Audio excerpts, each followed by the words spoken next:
এইভাবে চলে যেও না ছেড়ে। আমি একা হয়ে যাব তুমি না থাকলে। বেঁচে কি করব? মোহ শেষ হওয়ার সাথে সাথে হারানোর ভয় চলে যায়। তার সম্পদ, জীবন বা ভালোবাসা যাই হোক না কেন, ভালোবাসতে গেলে একটা কথা মনে রেখো, একসাথে হাসলেও কাঁদতে একাই হবে। রাগ তার উপর নয়, নিজের উপর আসে। কেন আমি তাকে এতটা চেয়েছিলাম? এই চোখের জল দিয়ে কি করব? কথা না বলে চলে যাচ্ছ, মনে হচ্ছে তোমার স্মৃতির সাথে সাথে বইছে। তুমি যতই সুন্দর হও না কেন প্রিয়, আমার ভালোবাসার স্মৃতি ছাড়া ভালো থাকবে না।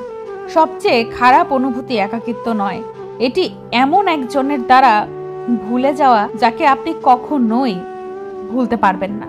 কাউকে কষ্ট দেওয়া খুব সহজ, সমুদ্রে পাথর নিক্ষেপের মতো, কিন্তু কেউ জানে না সে কতটা গভীরে গেছে। নিশ্চয়ই গভীরে গেছে। জীবনে গন্তব্য পাওয়া যায়, কিন্তু তুমি সেই মানুষগুলোকে পাবে না যাদের মন থেকে চাও। কারো কাছ থেকে দূরে থাকার সবচেয়ে কঠিন অংশ হলো সেটা যখন তুমি বুঝতে পারো যে তুমি যতই ধীরে চলো না কেন, তারা কখনোই তোমার পেছনে আসবে না। একটি ছোট্ট শিশুর কান্না এবং ভালোবাসার কান্না দুটোই একই জিনিস। দুজনেই জানে ব্যথা কোথায়, কিন্তু কাউকে বলতে পারে না। একাকিত্ব তোমার চারপাশে মানুষের অনুপস্থিতি নয়, বরং এমন এক লোকের উপস্থিতি যে তোমাকে বোঝে না। পরিস্থিতি এই মুখের হাসি কেড়ে নিয়েছে, অন্যথায় আমি যেখানেই বসতাম সেখানেই উজ্জ্বল হয়ে উঠতাম। একাকিত্ব একা থাকা নয়, তবে অনুভব করা যে কেউ তোমার পরোয়া করে না। আমি হাহাকারের রাত, আমি ভোরের বাতাস, আমি আশার ধ্বনি, আমি হতাশার কণ্ঠস্বর। একটা সময় ছিল যখন কথা শেষ হতো না। আজ সব শেষ, কিন্তু কথা হয় না। শব্দ হলো না, তামাশাও হলো না, চুপচাপ ভেঙে গেল তোমার উপর ভরসা। এটা জরুরি নয় যে সাথে থাকে সেই বিশেষ, যারা দূরে থাকে তারাও হৃদয়ের কাছে থাকে।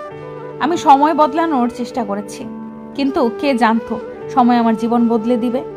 এটা জীবনের একটি তিক্ত নীতি, জীবন যা দেয় তার চেয়ে বেশি কেড়ে নেয়। দুঃখের মুখোমুখি হওয়া একটি কঠিন আবেগ হতে পারে, তবে এটি মানুষের অভিজ্ঞতার একটি অবিচ্ছেদ্য অংশ।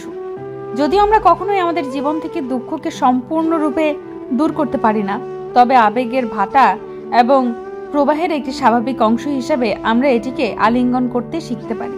অনেক সময় মানুষ মন ভরে যাওয়ার পর নানান অজুহাত দিয়ে সম্পর্ক ছিন্ন করে। একটা কথা সবসময় মনে রেখো, কারোর সামনে ভিক্ষা করে সম্মান বা ভালোবাসা কোনোটাই পাওয়া যায় না। কিছু মানুষ আমাদের জীবনে আসে শুধু আমাদের বিশ্বাস ভাঙার জন্য।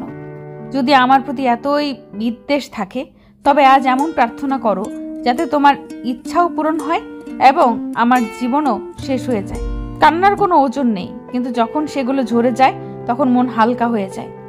এই জীবনের মোড়ে আমরা শুধুই দুঃখ পাই, যাকেই পাই সেই প্রতারক। পৃথিবী একটি নিষ্ঠুর জায়গা এবং আমি তার অসহায় শিকার। কাউকে কি করে বলবো কত অসহায় আমি?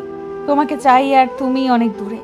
আমার চোখের জল ফেলতে বাকি নেই, আমার চোখ মরুভূমিতে পরিণত হয়েছে। জীবন একাই কাটে, মানুষ সান্ত্বনা দেয় কিন্তু সমর্থন করে না। এটা বুঝতে আমার অনেক সময় লেগে গেছে যে সবার জন্য ভালো হওয়া আমার জন্য ভালো নয়। সুখে অপমান সহ্য করতে থাকো, মুখ খুললে মানুষের খারাপ লাগে। জীবনে এমন একজন মানুষ থাকা খুবই জরুরি, যার হৃদয়ের অবস্থা জানাতে কথার প্রয়োজন হয় না। যারা শরীরকে ভালোবাসে তারা কি জানে ভালোবাসা কি? প্রেম তখনই হয় যেখানে ভালোবাসা শরীরের থেকে নয়, আত্মা থেকে হয়। মন, তুমি কেন কাঁদো? এই পৃথিবীতে এমনই হয়, ভুলে যাওয়া জিনিসগুলো মনে পড়ে যায়, তাই তো জীবনে ঝগড়া হয়। যতবার অজানা শাস্তি পেতে থাকি, ভাগ্যকে জিজ্ঞেস করি আমার কি দোষ? তোমার স্মৃতি আমার হৃদয়ে এমন ভাবে আসে যে আমার চোখের অশ্রু আমার সাথে বিশ্বাসঘাতকতা করে। জীবনে এই পর্বটাও কেটে যাবে, একটু ধৈর্য ধরো বন্ধু। সুখ কখনো থেমে থাকে না, তখন দুঃখের সাহস কোথায়? মুখ বদলালেও কিছু যায় আসে না, টোন বদলালে খুব কষ্ট হয়। ভেতরে অনেক কিছু ধ্বংস করে দেয়, তবুও চোখ থেকে যে অশ্রু ঝরে না,